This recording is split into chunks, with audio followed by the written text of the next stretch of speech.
একটা প্রবাসী ভাইয়ের কষ্ট কেউ বোঝে না। আত্মীয়-স্বজন বোঝে না, ফ্যামিলি বোঝে না, ওয়াইফ বোঝে না, ছেলে-মেয়ে বোঝে না, বাবা-মা বোঝে না, ভাই-বোন বোঝে না।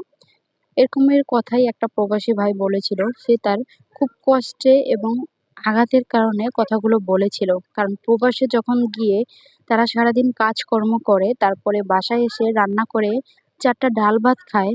কিন্তু তার আত্মীয়স্বজন, ফ্যামিলি তারা মনে করে যে প্রবাসে গিয়ে সে টাকার গাছ লাগিয়েছে। আর টাকা না পাঠালে তার ফ্যামিলির আসল রূপটা বেরিয়ে আসে। তাই প্রবাসী ভাই বলল যে প্রবাসীদের কষ্ট কেউ বোঝে না। আসলে ভেবে দেখলাম এটা আসলেই বাস্তব একটা কথা। কারণ টাকার কাছে ভালোবাসাও হেরে যায়। টাকা না থাকলে কোনো কিছুরই মূল্য থাকে না। সেটা বাবা-মা হোক, ছেলে সন্তান হোক বা ছেলে-মেয়ে হোক, ভাই-বোন হোক আর নিজের স্ত্রী হোক। টাকাই সবকিছু। কথাটা কিন্তু বাস্তব।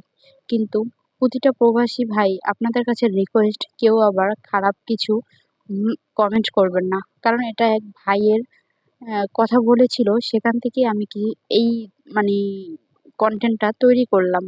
আসলেই কিছু প্রবাসী ভাইদের কষ্টগুলো এত কঠিন যেটা বলে প্রকাশ করা যাবে না।